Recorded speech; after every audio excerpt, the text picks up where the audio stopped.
Mesdames et messieurs, bonsoir, merci d'être là. Monsieur le Premier ministre, Monsieur le Président de la plateforme Ensemble de Gabon, compte tenu du débat accusé et de la participante, nous voulons bien prendre la parole pour votre déclaration. Ensuite, suivront les questions des journalistes. Je vous remercie.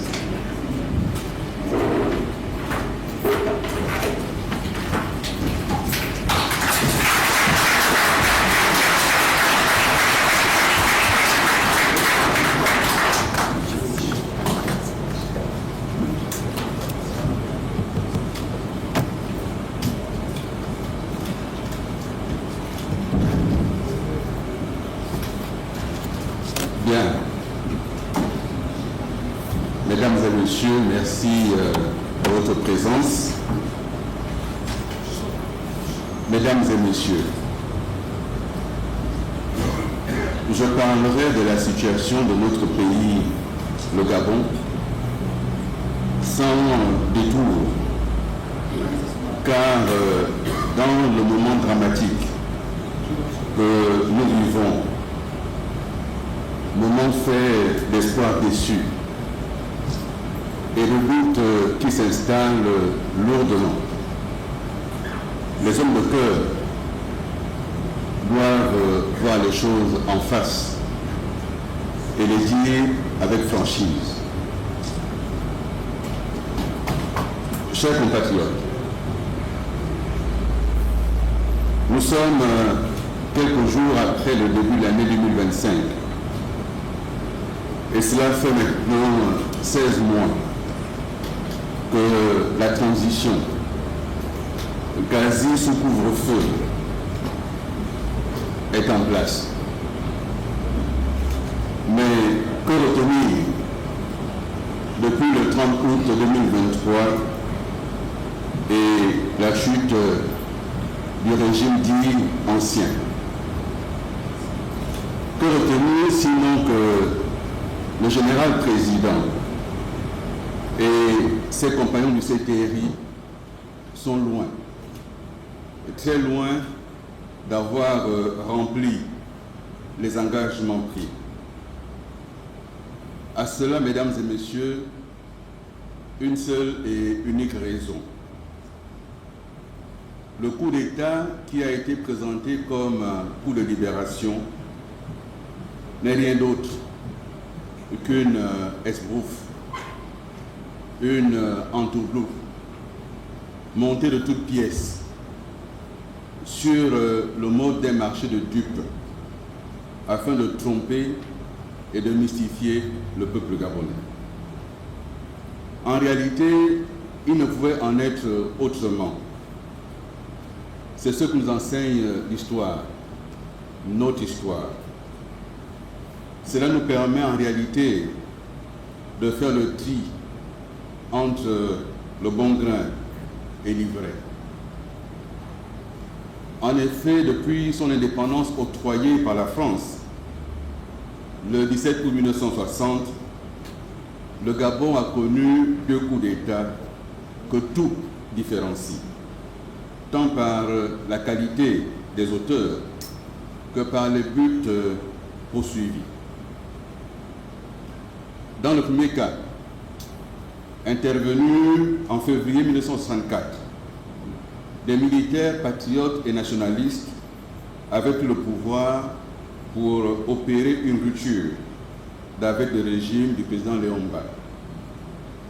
Même si ce coup de force ne fut pas couronné de succès jusqu'au bout, il a cependant le mérite, avec le recul que nous accorde le temps, de nous montrer en miroir que celui perpétré et réussi par le général président et sa garde républicaine ne visait pas le même objectif.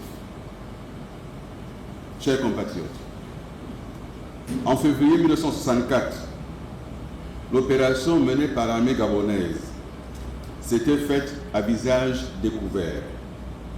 Manière pour les initiateurs et responsables d'en assumer pleinement la paternité. aussi réunis en un comité révolutionnaire. Les identifiés et identités étaient connus.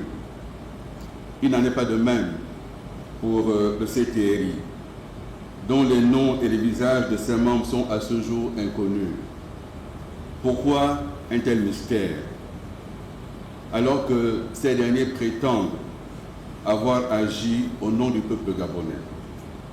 De quoi ont-ils donc peur pour ne pas livrer la totalité des visages civils et militaires du CTRI? Que craignent-ils? Cette invisibilité est surprenante.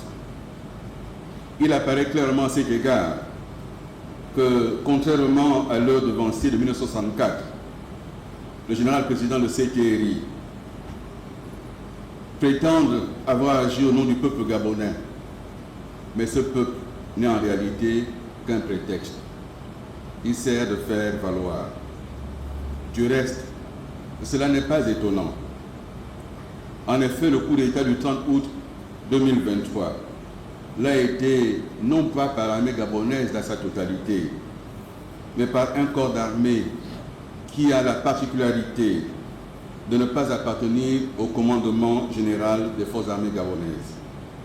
Cette singularité a guidé la préparation et l'exécution de son opération, ce qui induit, à la différence de leurs prédécesseurs, que les intérêts défendus par la garde républicaine, anciennement appelée garde présidentielle, sont d'ordre particulier et corporatiste. En relation avec ce contexte, il est indéniable que le président de la transition de CTRI, malgré les discours et les promesses, ont manqué le coche et ils ont trahi la nation. L'exemple de février 1964 en faveur du peuple n'a pas été suivi. S'il s'était inscrit dans la même logique, comme l'avait été en 2019 le lieutenant Kelly Ondoobian, dont on se demande encore à ce jour pourquoi il est maintenu en détention. Les militaires du CTRI auraient montré que l'action entreprise le 30 août 2023 était totalement désintéressée. En effet, il faut rappeler à cet égard que les tombeurs du président Léomba, après avoir évincé les civils, s'en étaient remis à d'autres civils, en appelant Jean-Hilaire Obama à composer et diriger le gouvernement provisoire qui ne comptait que des civils. Ce faisant, la répartition des rôles était nettement affirmée. Aux civils, la gestion de la cité, aux militaires, la protection de celle-ci, tant au plan intérieur qu'extérieur. Se présentant en libérateur, les auteurs civils et militaires du coup d'État du 30 août 2023 auraient pu adopter la même conduite. En effet, étant intervenus au nom du peuple gabonais et ayant reconnu le caractère tronqué des résultats de l'élection présidentielle de 2023, rien, dès lors, ne s'opposait à ce que, s'érigeant en juge de paix, les militaires protègent le véritable vainqueur de l'élection et s'assurent de son installation sur le fauteuil présidentiel. Alors, pourquoi ne l'ont-ils pas fait? Mes chers compatriotes, la question est d'importance. En effet, le coup d'État s'étant déroulé sans effusion de sang et sans opposition particulière, aucun obstacle n'empêchait dès lors que le scénario se réalisât. Toutes les conditions étaient réunies pour que le changement au sommet de l'État se produisît de manière apaisée.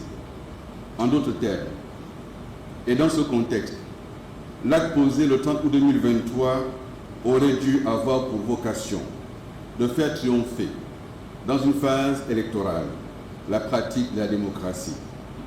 Cette option n'aurait donc pas dû être d'accaparer le pouvoir du peuple et de le restituer à celui à qui le peuple aura largement confié par un vote libre et assumé. Mais à bien y regarder, ce refus de s'aligner sur la volonté populaire n'était en fait que la matérialisation d'un plan. révélation nous en est faite par un audio, encore disponible sur le net à ce jour. À son écoute, l'on y prend connaissance des raisons profondes pour lesquelles le commandant en chef de la GR a perpétré le coup d'État. Parmi celles-ci, il ne se trouve aucune d'ordre républicain ou patriotique. N'est-ce pas la preuve que si le peuple, lui, regarde vers l'avenir, les hommes en armes, eux, regardent vers le passé et vers leurs intérêts. Pour avoir tourné le dos au choix du peuple, il est difficile de croire, mesdames et messieurs, comme l'affirme le président de la transition du CTRI, que le coup d'État du 30 août 2023 l'a été en réaction à la mauvaise organisation des élections. Si tel avait été le cas, les auteurs et responsables ne seraient pas en liberté. Ils ne seraient pas promus dans de hautes fonctions dans l'État. Ils seraient en détention, jugés et condamnés. En tout point, leur narratif est faux et ils ne sauraient convaincre personne de sérieux. En réalité, le renversement du régime d'Ali Bongo Ondimba n'a été que l'exécution d'une stratégie d'accaparement et de confiscation du pouvoir au fin d'empêcher l'avènement, par la tenance démocratique, d'un nouveau chef d'État qui aurait opéré l'indispensable rupture entre l'ancien régime et ouvert le Gabon à de nouveaux horizons.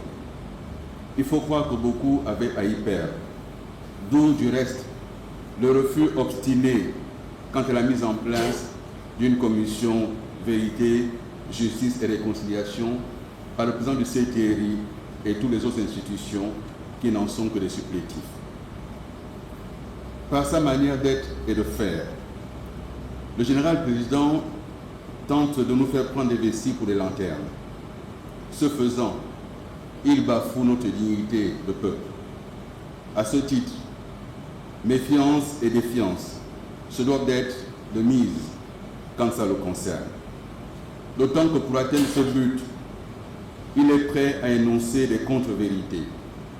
Aussi n'hésite-t-il pas à recourir au général de Gaulle. Mais ce faisant, il oublie l'essentiel, à savoir une vérité qu'il refuse d'appliquer.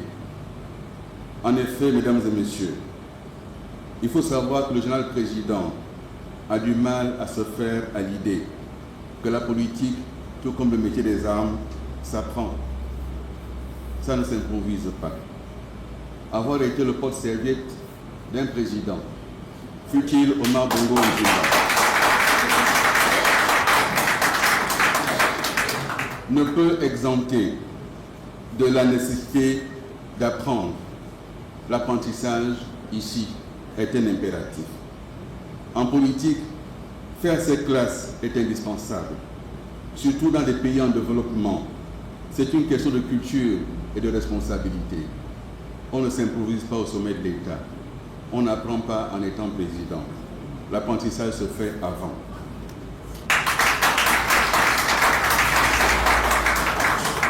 Mes chers compatriotes, ce passage obligé qui n'a pas été effectué par le commandant en chef de la garde républicaine lui aurait évité de se prendre de manière répétitive les pieds dans le tapis. Et quand il en est ainsi, il est porté à dire une chose et son contraire. Cette propension à se contredire, voire à se perdre, se révèle notamment dans ses interventions. À toutes fins utiles, qu'il sache que, comme dans l'armée, la politique a ses us et ses codes, sans l'appropriation desquels le novice, sans formation aucune, est toujours démuni devant l'adversité et la gestion de l'État. En pareille situation, il devient menaçant, il perd ses nerfs, il crie, il vitupère, il dénonce publiquement, il voit des complots partout, il espère impressionner. Mais en fait, il n'impressionne personne. Alors pour s'en sortir, il aurait suffi de demander conseil. Avoir l'humilité de demander quoi faire, dans quelles circonstances, c'est la marque des grands hommes. Prétendre tout savoir parce qu'on occupe une fonction est la marque des petits. N'ayant pas ces prérequis, le général président devrait avoir la modestie de comprendre une fois pour toutes que l'improvisation au sommet de l'État disqualifie son auteur. Même le général de Gaulle, dont il prétend être l'égal, parce que, ayant comme lui 2 étoiles, n'a jamais pensé qu'il y avait des générations spontanées en politique. Ici, comme dans l'armée, les carrières se construisent. Ainsi, avant d'être le premier président de la 5e République française, le général de Gaulle a-t-il été, en 1940, sous-secrétaire d'État à la Défense et à la Guerre, dans le gouvernement de Paul Reynaud. On n'improvise pas l'arrivée au sommet de l'État, ça se construit.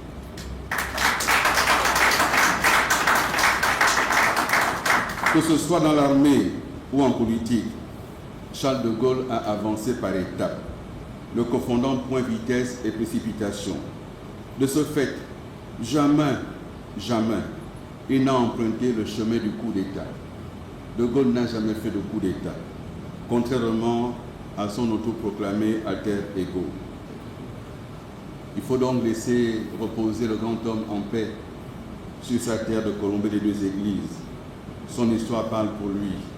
Elle ne saurait s'accommoder des travestissements de tropiques, ni des volontés de faire.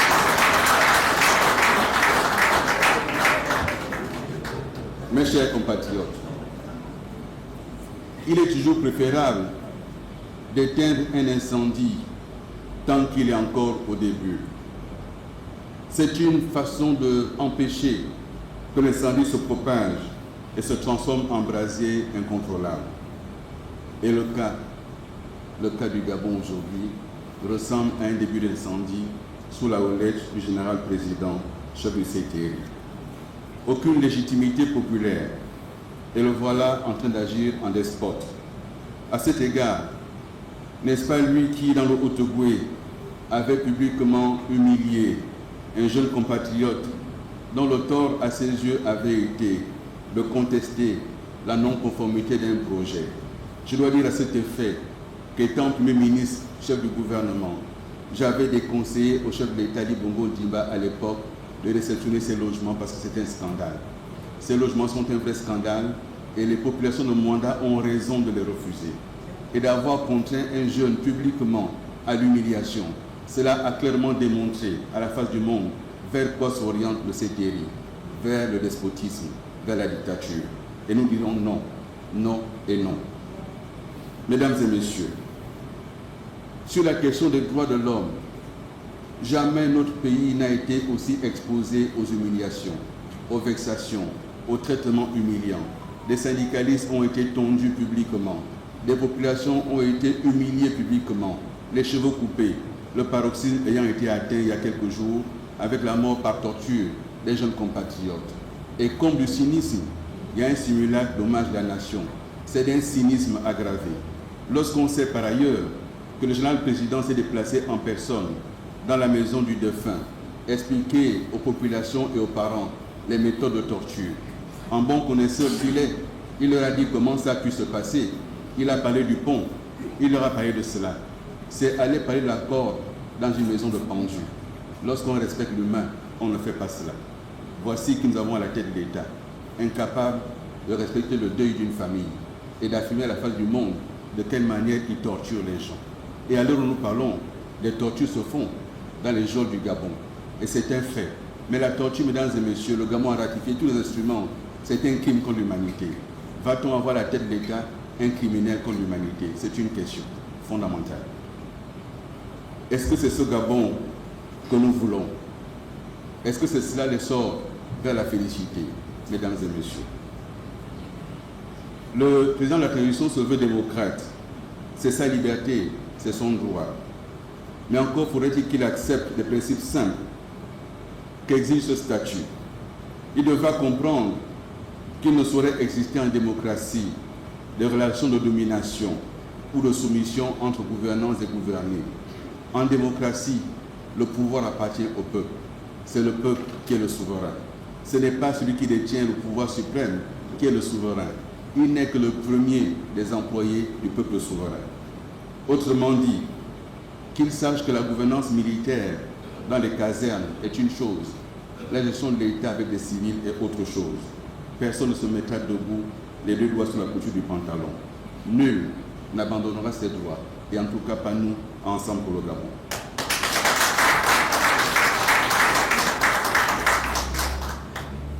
Mes chers compatriotes, à quoi avons-nous affaire aujourd'hui? Nous avons affaire à un groupe d'hommes et de femmes qui ont pris le pouvoir par effraction et qui, depuis 16 mois, font pire que ceux qu'ils ont remplacés. Dans tous les domaines de la vie nationale, ce qui se fait aujourd'hui en 15 mois est pire que ce qu'il y a eu en 14 mois, dans tous les domaines. Nous allons les prendre un à un, mesdames et messieurs. Sur la question des finances publiques, la situation du pays est catastrophique. Les finances publiques sont exsangues. Aujourd'hui, les institutions financières les plus sérieuses arrêtent leur financement en direction du Gabon. Le Gabon se trouve obligé de se tourner vers des personnes morales à la réputation sulfureuse, des personnes morales condamnées par ailleurs devant les tribunaux pour corruption. Voilà que sont eux qui prêtent l'argent à l'État gabonais. Lorsqu'un État agit ainsi, il est sorti de l'état de droit, il est rentré dans l'état de non-droit et dans l'état de fait. L'économie gabonaise est au sol. Ce sont des dizaines d'entreprises qui ont fermé en 15 mois. Des centaines d'emplois qui ont été perdus en 15 mois. Sur la zone d'Onkok, 13 entreprises ont fermé dans les 15 derniers mois. 15 entreprises ont demandé un arrêt pour raisons économiques. Ça fait une trentaine d'entreprises à peu près qui ont fermé sur la seule zone d'Onkok en 15 mois. En 15 mois seulement, la masse salariale, lorsque j'étais Premier ministre, elle était de 685 milliards de francs CFA par an. Aujourd'hui, 15 mois après, elle est à 853 milliards de francs CFA. Voilà ce que c'est le CTI. Voilà le CTI en 15 mois. L'endettement de l'État est passé de 7 000 milliards à 10 000 milliards aujourd'hui, soit une augmentation en 15 mois de 3 000 milliards. Ça veut dire 200 milliards par mois qui sont empruntés par l'État gabonais. Où sont les chantiers? En dehors des chantiers amorcés par les Libanais, on ne voit pas où sont les chantiers de l'État. Où sont les créations d'emplois? On nous a tant promis, on ne voit rien venir. Voilà le vrai bilan du CTI. Et ce n'est pas en insultant Billy Biz qu'on remboursera la dette. Il faut rembourser ces dettes.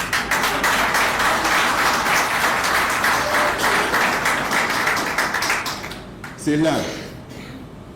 Nous l'avons déjà dit, nous avons prévenu. Et ce n'était pas un jeu de mots. Que personne ne pleure. Ils ont maintenant un bilan.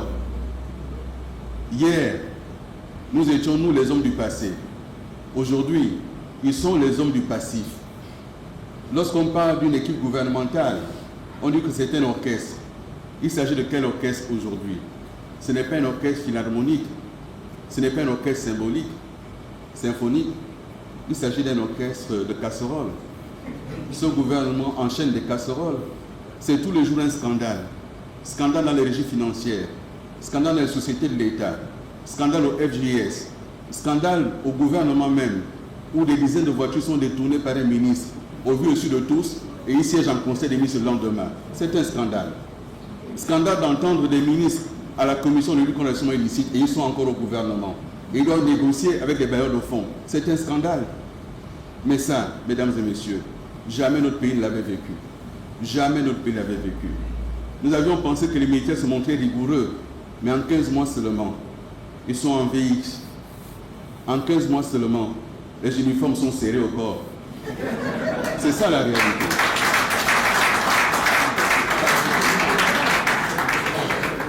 La réalité, mesdames et messieurs, ce n'est pas un changement qui a été opéré, c'est un remplacement. La vérité, mesdames et messieurs, c'est que le problème c'était Ali Bongo, il a été remplacé. Mais le système d'Ibongo PDG est en place, et j'y reviendrai. La réalité, mesdames et messieurs, c'est qu'il y en a qui se disent homariens, mais en réalité, ils sont hommes à rien. C'est ça la réalité. La réalité, mesdames et messieurs, c'est que notre pays est à la croisée des chemins. Nous sommes à la croisée des chemins. Le CTI, c'est retour vers le passé, à toute vitesse. Le CTRI, c'est le maintien d'un mauvais système en pire. Et les soutiens du CTRI qui pensent le défendre se contentent de dire c'était pire avant.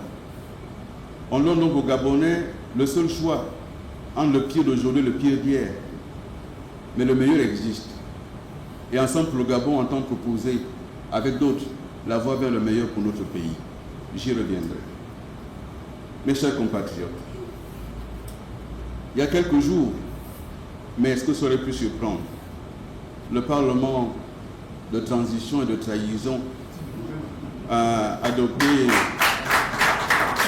à l'unanimité un code électoral d'une très grande iniquité.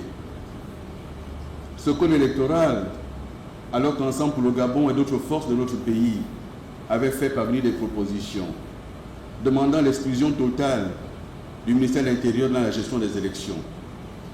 On nous fabrique un monstre à 3 têtes. On ne sait pas qui fait quoi, qui dira quoi. Et c'est le ministère de l'Intérieur qui assure l'autorité de tout cela. Autant dire qu'avec ce code électoral que nous rejetons totalement, autant dire qu'on demande au renard de s'occuper du poulailler.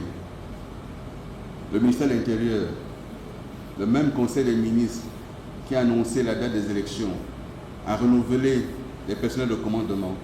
Vous pensez que ça trompe quelqu'un? Quelques jours après, en plein week-end, on renforce les personnels de commandement et les services de sécurité. Vous pensez que ça trompe quelqu'un? On s'apprête à réaliser un coup d'État électoral. Après le coup d'État d'août 2023, après le coup d'État sur la Constitution, après le coup d'État sur le code électoral, maintenant c'est le coup d'État sur les élections qu'on s'apprête à perpétrer. Mais il revient au peuple gabonais. Aucune arme n'est au-dessus du droit de vote. Aucune. J'en reparlerai. Mes chers compatriotes, à la lecture de la loi sur le code électoral qui vient d'être promulguée, Ensemble pour le Gabon note avec gravité une situation qui ne s'est produite dans aucun pays. Pas plus tard qu'hier, avec des compatriotes, Abel Rondosa, Ali Akbar Onanga, Tiakere Mahanga Moussavo était absent. Nous avons rencontré la CEAC. Et j'ai demandé au président de la commission de la CEAC s'il existe un seul pays, en dehors du Gabon, parmi les membres de la CEAC, un seul pays où les militaires sont autorisés à être candidats aux élections. Est-ce qu'un seul pays en Afrique existe une démocratie où les militaires sont autorisés à être candidats aux élections? C'est d'une extrême gravité, mesdames et messieurs. Et nous ne laisserons pas faire. Nous rejetons totalement le fait que les militaires soient candidats aux élections. La place des militaires est dans les casernes. Leur place n'est pas à faire de la politique. La politique n'a pas à rentrer dans les casernes. Autoriser les militaires à être candidats aux élections, mesdames et messieurs, est d'une extrême gravité. Cela signifie qu'un général candidat va transformer la caserne en parti politique. Cela signifie qu'il fera des militaires des militants de son parti politique. Cela signifie que les fanfares deviendront des types d'animation.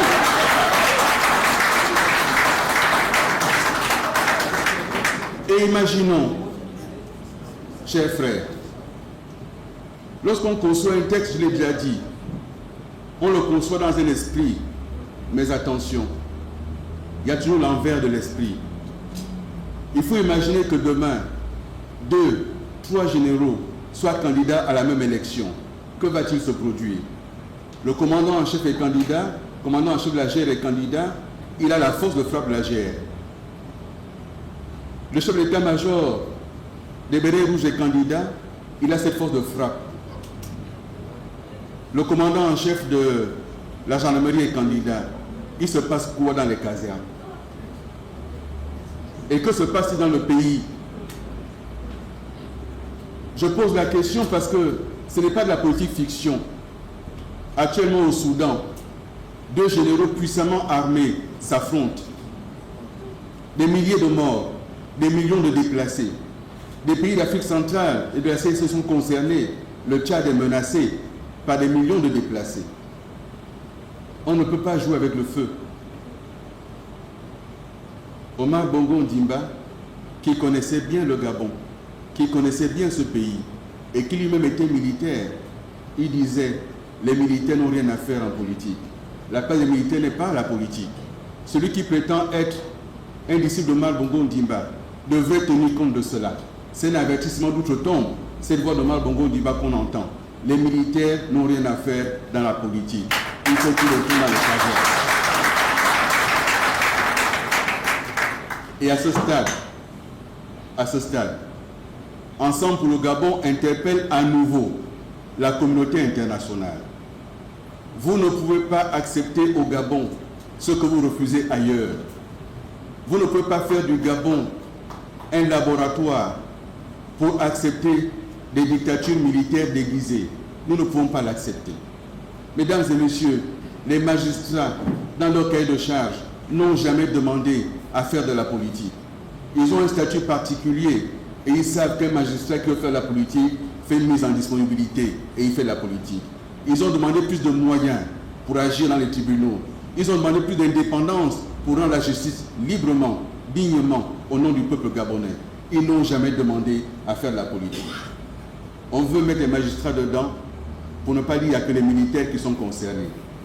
Et on nous dit c'est à titre transitoire. Mais celui qui est élu pour un mandat, la Constitution lui donne le droit de pouvoir prétendre à un second mandat. Le transitoire s'arrêtera quand? On nous raconte des histoires. On ne peut pas l'accepter. Cela, nous le rejetons totalement, mesdames et messieurs.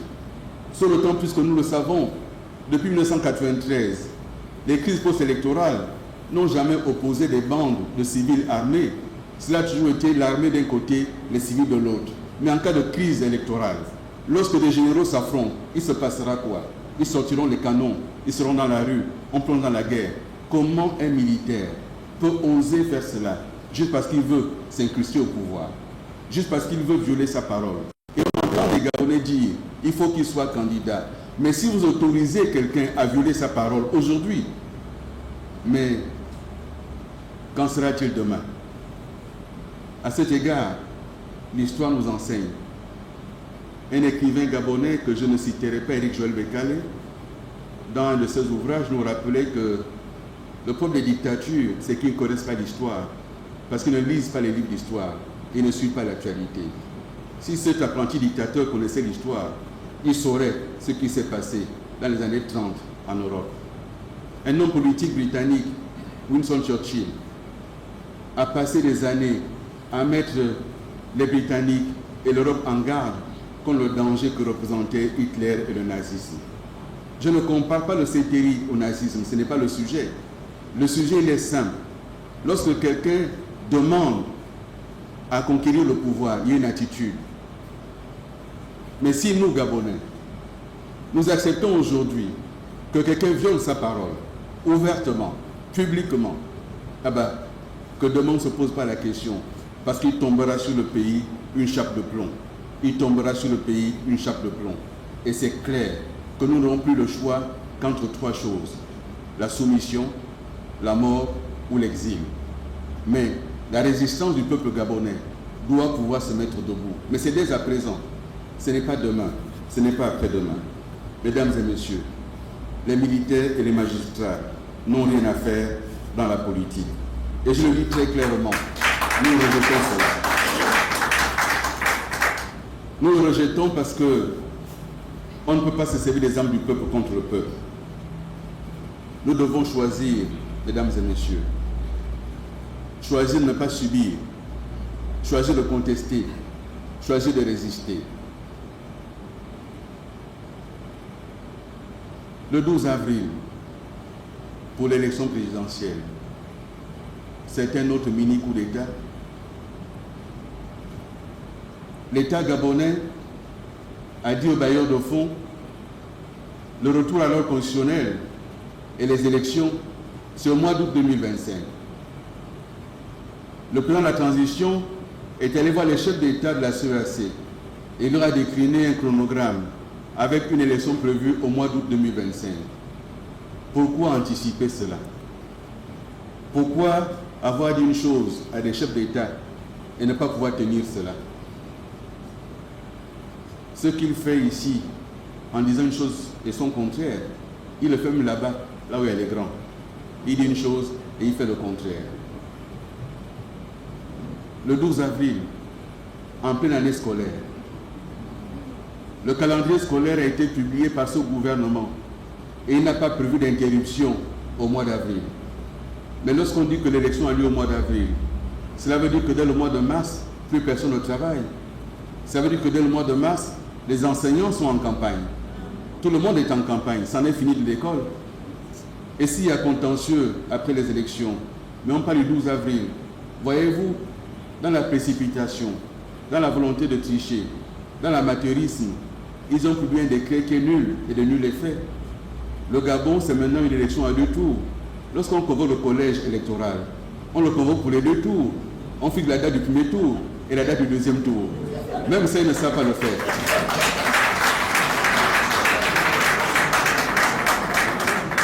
Mais la vérité, c'est que comme pour le référendum, le résultat est déjà prêt. Et ils se disent qu'ils gagneront au premier tour, donc pas la peine de fixer une date du deuxième tour. C'est de ça qu'il s'agit, mais c'est totalement nul. On ne fait pas comme ça. La rentrée des classes, dès la rentrée, on donne le calendrier scolaire. Les parents connaissent le calendrier scolaire. Les enfants connaissent le calendrier scolaire. Dans certaines écoles, on indique même le calendrier des évaluations écrites et orales. Et on sait le suivre. Nous le savons, ça se passe comme ça. Mais voici un pays en situation de transition. Et personne ne sait quel est le calendrier de sortie de la transition. Quand auront lieu les élections, on peut ruser pour faire un coup d'État. Mais une fois qu'on a rusé en trompant celui qu'on protégeait, mais il faut maintenant être transparent et indiquer aux gens quelles sont les dates des élections longtemps à l'avance pour que les uns et les autres se préparent. Mais faire ce qui est fait là, mesdames et messieurs, ça ne trompe personne. On veut prendre les gens de court. On veut que personne ne s'organise. Mais 2023 est là pour montrer qu'on peut avoir programmé une chose et une autre se produit.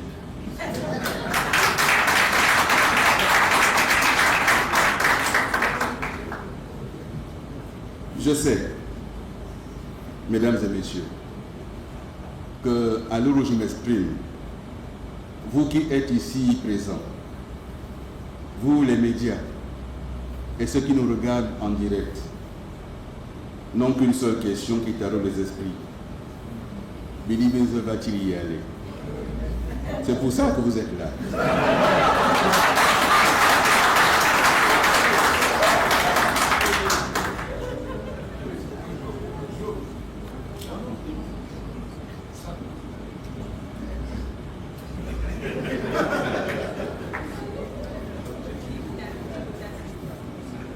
Je suis né le 16 septembre 1967 à Makoko. J'ai plus de 35 ans, j'ai moins de 70 ans.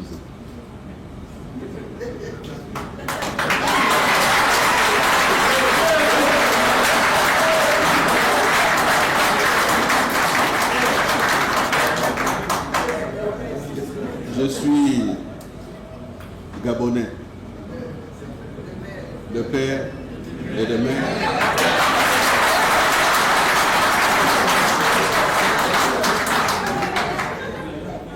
Eux-mêmes Gabonais. Mon épouse, une seule.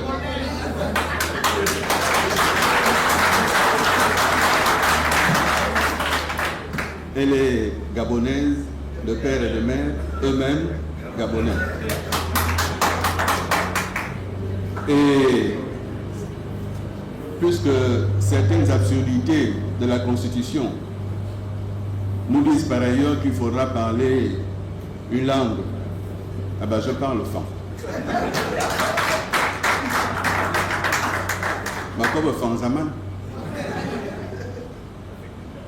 Je me considère moi comme Gabonais.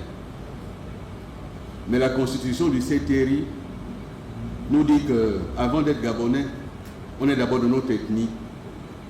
Ça veut dire que ce qui nous identifie, c'est l'ethnie qu'on va parler. L'ethnie que je parle m'identifie. Et donc, ce que chacun parle, identifie chacun.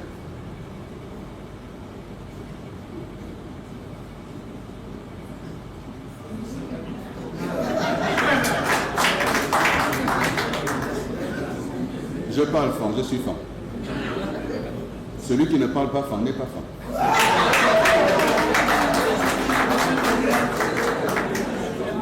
C'est pas moi qui le dis, c'est leur constitution.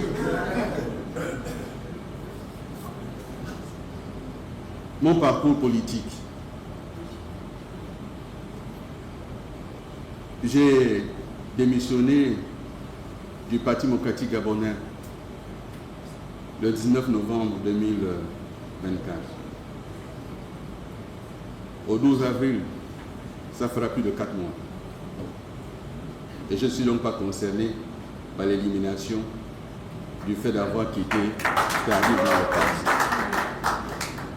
Mesdames et messieurs, mon parcours politique. Le ministre délégué à Premier ministre, je n'ai brûlé aucune étape. Et avant cela, j'ai travaillé dans les administrations et les cabinets. Je connais la présidence de la République et son fonctionnement. Je connais le fonctionnement de l'État, ministère après ministère. Le ministère de l'Énergie m'a permis de sillonner le Gabon encore une fois, de long en large. Je connais la situation de nos pays. Je connais le fonctionnement du Parlement. J'ai été élu 2 fois député de Makoko. Et dans ce parcours, j'ai appris à connaître les Gabonaises et les Gabonais. Au regard de tout ceci, je pense que dans le parcours de chacun, arrive un moment où il faut se décider. Je mesure les attentes que je lis sur les visages. Je mesure aussi les attentes qu'il y a au-delà de cette salle, de ceux qui nous regardent en direct. Aller à la rencontre de son destin dans une relation complexe à un peuple qui a tant de choses qui lui ont été refusées. Aller à la rencontre de son destin lorsque, comme moi, j'ai participé à un système. Et hélas, je n'ai pas pu faire en sorte que certaines choses ne se produisent pas. Je le déclare. Oui, j'ai été là. Je prends ma part de responsabilité. Et j'aurais pu peser davantage. Je n'ai pas pu. Je le regrette. Mais durant ces 15 mois qui viennent de s'écouler, j'ai fait mon chemin de Damas. Je me suis assis et je me suis interrogé. Et avec mes amis d'Ensemble pour le Gabon et avec d'autres compatriotes, nous regardons notre pays avec lucidité. Entre les anciennes d'hier, qui sont reprises à l'infini, et la réalité de notre peuple, il nous faut trouver un chemin. Nous devons travailler à en finir avec ce système qui refuse de mourir et qui est à ressusciter sous les traits du Thierry. Nous devons travailler à unir les hommes et les femmes de ce pays, les notables, les jeunes. C'est un combat que nous devons mener. Ce n'est pas un combat que nous devons laisser à nos enfants. Nos enfants n'ont rien à faire. C'est à nous de nous battre. Puisque les militaires ont trahi leurs promesses de changement et de restauration des institutions, nous devons prendre notre destin en main et l'assumer pleinement. Mesdames et messieurs, je ne me déroberai pas à la maturité pour être en capacité de présenter un projet alternatif. Mais je regarde avec lucidité par ailleurs la situation du pays et la manière dont le CTRI s'organise pour voler les élections. La décision à prendre nécessite une réflexion approfondie entre la volonté d'incarner une alternative possible, la volonté de constater où en est le pays le changement apporté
Merci, mesdames et messieurs, plus que les journalistes ici nous présentent.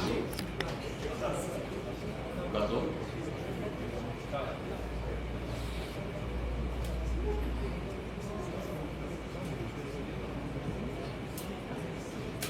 Y a-t-il quelques expressions des journalistes?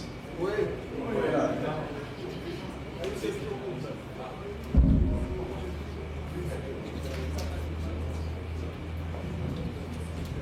Monsieur le Premier ministre, bonsoir. Charles-Stéphane Leroux, journaliste correspondant BBC Afrique. Oui, effectivement, vous rejetez sur le code électoral. Au moment où l'on annonce effectivement le processus, quel autre moyen disposez-vous justement pour l'interroger? Je vous ai indiqué que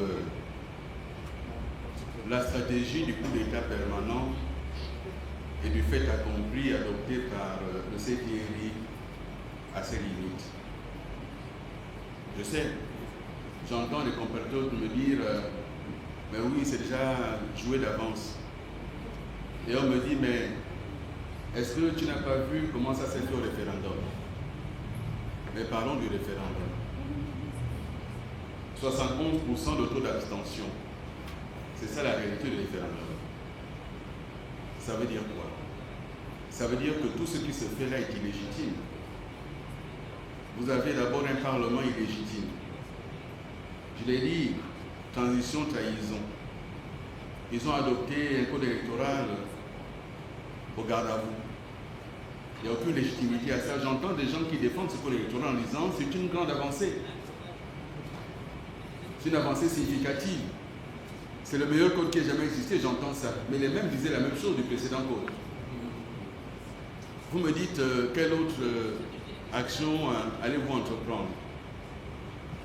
Vous savez, moi je ne crois pas à la violence. Je n'y crois pas du tout. Mais je crois à l'intelligence des Gabonaises et des Gabonais. Et je dis encore une fois, le président du CTRI n'a pas à être candidat. Et ce code électoral, tel qu'il est, l'autorise à être candidat. Et donc c'est un code qui ne correspond pas, d'une part, à la volonté des populations gabonaises, d'autre part, à la réalité de sa propre charte de la transition, qui a clairement dit que ceux qui ont été ministres, les membres des institutions de la transition, ne peuvent pas être candidats. Il a été ministre de la Défense et ministre de l'Intérieur pendant 3 mois. Il ne peut pas être candidat. Première chose. Deuxième chose, ce code, même si c'est le frère du président qui est président de la Cour constitutionnelle, nous allons engager toutes les actions possibles, mais cette Cour, j'y crois pas. Elle est à récuser. Vous entendez une Cour constitutionnelle qui vous dit que les élections seront libres. Ce n'est pas le rôle de la Cour de le dire. Ce n'est pas son rôle. Mais chacun a encore les vidéos et les photos du président de la Cour et du président de la transition allant régler leurs problèmes de famille à Oyenne. Et donc, de ce point de vue. Et ensuite, je vous ai indiqué que je répondrai dans quelques jours, quelques semaines, lorsque j'aurai mûri ma réflexion. 1993, le ministère de l'Intérieur a organisé les élections. Il pensait avoir tout verrouillé. Mais en 1993, il s'est passé quoi? Madame Bruningon, gouverneur de l'Estuaire, n'avait pas encore fini de dépouiller que le ministre Boumiakou a été mis dans un blindé pour aller proclamer des résultats trompés. C'était ça, 1993. Mais plus près de nous, encore une fois. Et l'histoire récente montre qu'il y a toujours le grain de sable. Le grain de sable qu'on n'a pas prévu, mais que le destin amène. Et donc quand on pense avoir tout verrouillé, attention au grain de sable. Et ce grain de sable existe. Et c'est le destin qui l'amène. Et il sera là, le grain de sable. Vous en faites pas. Est-ce qu'il y a encore une question? Mais vous m'avez dit qu'il n'y a plus de questions. Désolé, monsieur le Premier ministre, qui vient de dire du journal de Bamja. En même temps, vous dites être prêt.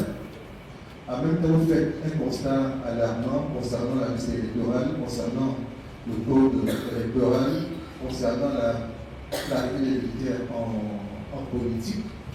Quelqu'un m'a rappelé tout à l'heure que c'est le 24 qui a écrit l'histoire. Et le PDG a souvent organisé les élections pour les perdre. Les militaires ont pris le pouvoir, pensaient qu'ils vont laisser le pouvoir, alors vous-même faites le constat qu'ils roulent en PX, que certains sont devenus élus sur le pays. Est-ce que ce n'est pas perdu d'avance en y allant, même si vous n'avez pas dit? Le pays ne perd jamais, et le peuple ne perd jamais. Avec le peuple, c'est toujours qui perd gagne.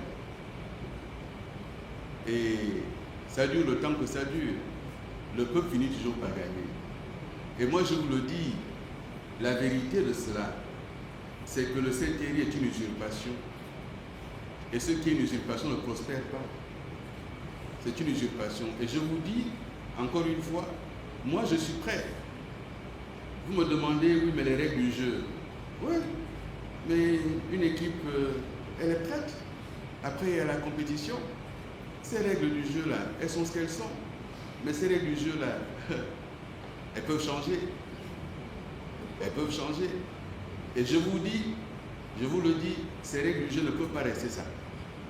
Elles vont changer. Elles ne peuvent pas rester ça. Elles vont changer. Oui. Oui, ce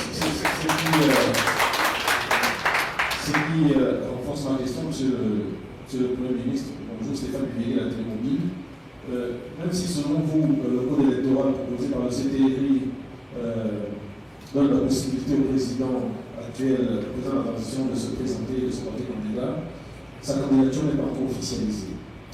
Maintenant, si le président décide d'être candidat, est-ce que M. Alain Koudizibézé pourra renoncer à sa candidature, ou bien vous allez quand même y aller en tenant compte bien sûr des règles du jeu, si ces règles ne changent pas. Voilà. Si les règles demeurent les mêmes, serez-vous candidat malgré la candidature du président de l'Union? Sa présence ou pas ne fait pas partie de l'équation de ma réflexion.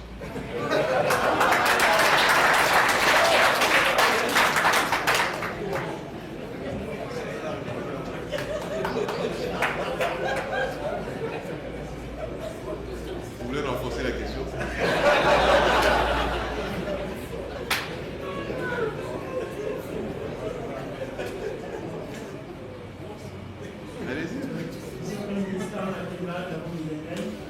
Alors, vous évoquiez le fait que le calendrier a été amené au 12 avril pour l'élection du président de la République. Tout à l'heure, en conférence de presse, le ministre de l'Intérieur a apporté des explications là-dessus, en mettant en avant le fait que le pays est sous la charte de fonds des bailleurs de fonds. Est-ce que vous comprenez cet argument? Merci. Je ne sais pas. Lorsque le 31 décembre 2023, le président du CTRI a prononcé un discours mais triomphal. Il a dit quoi? Il a dit en 4 mois, nous avons réglé la dette et la signature du Gabon a été rétablie. Nous avons à nouveau la confiance des bailleurs internationaux. C'est ce qu'il a dit, je le cite peut-être. Mais je vous rappelle que les bailleurs ont continué à accompagner le Gabon. Les tirages ont continué à se faire. La Banque mondiale a continué à verser ce qu'il avait versé. De même que la BAD. C'est parce que le Gabon ne paye pas ses dettes qu'ils ont fini par arrêter. Première chose. Deuxième chose, quand ils ont fait le calendrier jusqu'au mois d'août, ils ne savaient pas qu'il y avait les bailleurs de fonds. Ils les ont pourtant reçus, ils les ont rencontrés, ils ne savaient pas qu'ils existaient. Ce n'est pas une excuse. La vérité aujourd'hui, je vous l'ai dit, tel que je vois les choses, c'est que le CTRI est en chute libre dans l'opinion. Les chantiers sont à l'arrêt partout. Ceux qu'ils ont promis ne se réalisent pas. Les enfants sont mis à la porte dans des pays étrangers parce qu'ils n'ont pas de bourse. Et ils ont promis de payer les rappels de solde. Ils n'ont payé qu'un tiers à un tiers de personnes. La vérité, c'est qu'aujourd'hui, ce qui a été promis n'a pas été réalisé et qu'ils ont peur qu'en continuant avant l'élection, que ça ait de mal en pire. Et donc, on tente d'anticiper avant que la bourrasque arrive. Mais la crise sociale est déjà là. Et ensuite, troisième chose, moi je vous le dis très clairement. Et ce que je dis n'est pas contestable, puisque le président du CTRI l'a répété à des personnalités étrangères. Lorsqu'il m'a fait l'honneur de me recevoir, juste après le coup d'État, je lui ai dit qu'il fallait faire une transition courte, 6 mois, renouvelable une fois. Il fallait 12 mois de transition pour aller vite. Ils ont fait le choix en disant il faut réformer les institutions, ça prend du temps, il y a un dialogue à organiser, il y a ceci à faire, il y a cela à faire. Ce sont eux-mêmes qui ont choisi ce calendrier, qu'ils ont soumis à la CEAC pour lever les sanctions contre le Gabon. Ils ignoraient à ce moment-là qu'il y avait les bailleurs de fonds. Donc ça là, ce n'est pas une excuse. Et puisque vous étiez à sa conférence de presse, pourquoi avoir fixé seulement le 12 avril et pas la date du deuxième tour? Ça aussi, c'est les bailleurs de fonds. Il vous a dit pourquoi? Non, vous n'êtes pas son porte-parole, je sais. Non, la vérité, elle est là. C'est qu'on tente de prendre les adversaires de court, on tente de faire en sorte que personne n'ait le temps de s'organiser, on tente de faire en sorte qu'avant que la catastrophe ne soit visible par tous, et que toute la mythification qui a été faite ne disparaisse totalement, on aille très vite. À Oyem, les chantiers sont à l'arrêt. Vous le savez. À Franville, c'est à l'arrêt. Vous le savez. On a fait beaucoup d'escrocs sur le vent Makoku. J'avais dit que c'est nous qui avons payé cela. Mais aujourd'hui, vous trouvez un engin ici, un engin 15 km plus loin, un autre 30 km plus loin. Mais parce que, comme disent les Chinois, petit argent, petit travail, ils sont plus payés. Et donc, c'est ça la réalité. Et il vous dit quoi sur l'année scolaire? L'année scolaire, dans les lycées et collèges de Libreville, on évalue les enfants dans les salles de classe où parfois sur 12 matières prévues, ils n'ont eu que 4 enseignants.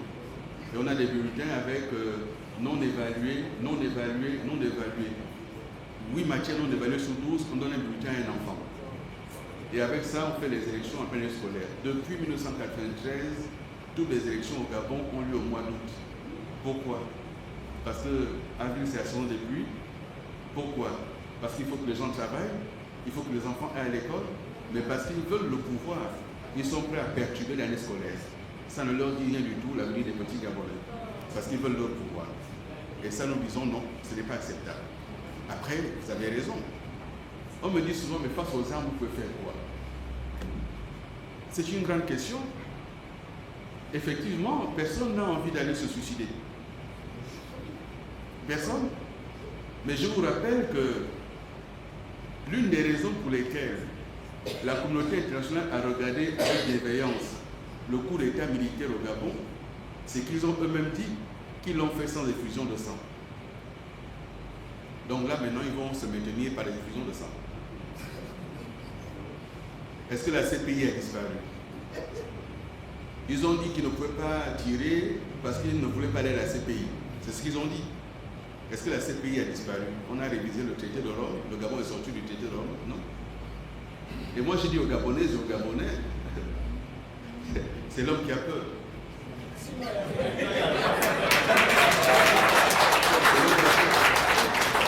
Vous voyez, quand je m'exprime comme ça, et j'entends les gens dire, ah ouais, mais il est dans le jeu du CTRI, il est avec Oligny.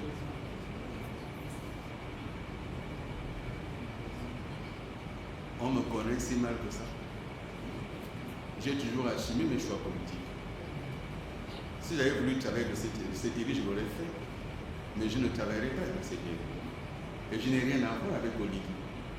C'est un compatriote, il dirige l'État, il est président de fait. Et donc, en tant que président de fait, je suis citoyen gabonais. S'il veut qu'on se rencontre, on se rencontre. Mais je ne suis dans aucune discussion, aucune négociation, aucun jeu avec qui que ce soit. Je suis assez grand. J'ai servi Paul Mbabesson. Depuis que nous nous sommes séparés, je n'ai jamais dit du mal de Paul Mbabesson. Jamais. Personne ici ne peut dire qu'il m'a entendu tenir un discours contre Paul Mbabesson. J'ai servi Omar Bongo. J'ai servi Ali Bongo. J'ai bien le droit de dire qu'aujourd'hui, je suis assez grand maintenant pour penser à proposer aux Gabonais un chemin alternatif que je porte. Je ne suis pas contraint toute une vie de servir quelqu'un.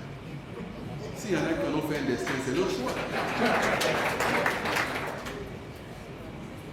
Bien. Je crois qu'on sait beaucoup parler. Dernière question. Merci, Monsieur le Premier ministre. Christy Bwanga de Alpha Télévision.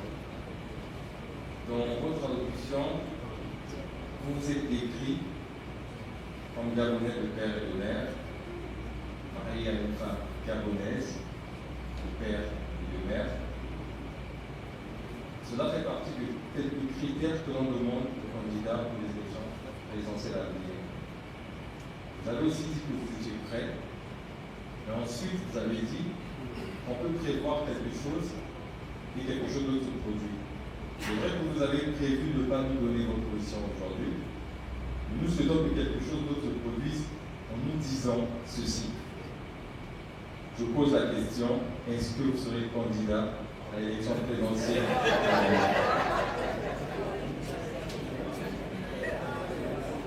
C'est bien d'essayer. C'est bien d'essayer. C'est vraiment la question du jour en réalité. C'est la question du jour. Non, je ne suis pas Gabonais de père et de mère parce que c'est les critères. Je le suis parce que je le suis. Je n'ai pas choisi, c'est comme ça. J'ai plus de 35 ans, j'ai moins de 70 ans, c'est pas moi qui ai choisi, c'est le destin. Et quand la pierre du destin est en marche, c'est comme ça. C'est comme ça, je ne sais pas. Je n'ai pas non plus épousé ma femme en pensant que la Constitution allait être modifiée et changée. C'est comme ça. Et quand j'ai quitté le PDG, je ne savais pas qu'ils allaient fixer au 22 mars, parce que c'était la date initialement prévue, le 22 mars. Et comme ça a fuité, et vous savez que le 22 mars, c'est parce qu'ils pensaient que j'avais démissionné le 22 novembre. Quelqu'un l'avait mal informé. Mais c'était le 19 novembre, quelques jours avant seulement. Donc le 22 mars, c'était aussi pour le ciseau. Mais on passe, ça avait les mailles défilées. On verra ce que demain nous donnera. Il ne faut pas jouer avec le pays. On sourit parce qu'on est bien. Mais pendant qu'on sourit ici, à l'hôpital d'Angongé, au CHU d'Angongé, les femmes ne peuvent plus accoucher parce que les gens n'ont plus matériel. Pendant qu'on sourit là au CHU de Libreville, hôpital général de référence, les urgences ne fonctionnent quasiment plus. Les parents sont obligés de tout amener. C'est ça, les 16 mois du CTI. Et vous aurez remarqué qu'au début, c'était en 4 mois seulement on a fait ci. En 4 mois seulement on a fait ça. Ça a disparu. Ils disent plus ça. Parce que la réalité, la gestion de l'État les a rattrapés. Et que là maintenant, on s'en va voir quelqu'un qui a une réputation sulfureuse en disant prête-moi l'argent. Parce que sous prétexte de développement rural. Mais quand on sait ce que cette même entité a eu comme dégâts au Brésil et en Côte d'Ivoire, dans la déforestation notamment, je ne sais pas comment on fait ça. On nous a parlé d'Assala. J'aimerais bien savoir aujourd'hui le rapport d'Assala objet de l'État et combien d'emplois ont été créés. Mais ce que nous savons, c'est que 2 années de pétrole ont été gagées. Et que le trader suisse en question, Gunvor, a été condamné par la justice suisse pour corruption. Voici à qui nous avons confié le pétrole, quelqu'un qui est condamné pour corruption. Voilà la gouvernance du CTI. Elle est là. Et toutes ces choses-là, la seule réponse c'est, avant c'était pire, mais allez me chercher ce qui était pire. Voilà. Donc vous avez bien posé la question, vous avez bien essayé. Mais je vous ai dit, j'ai le temps de la réflexion et lui ne fait pas partie de l'équation de la réflexion. Merci d'être venu et bonne fête d'après-midi. À très bientôt.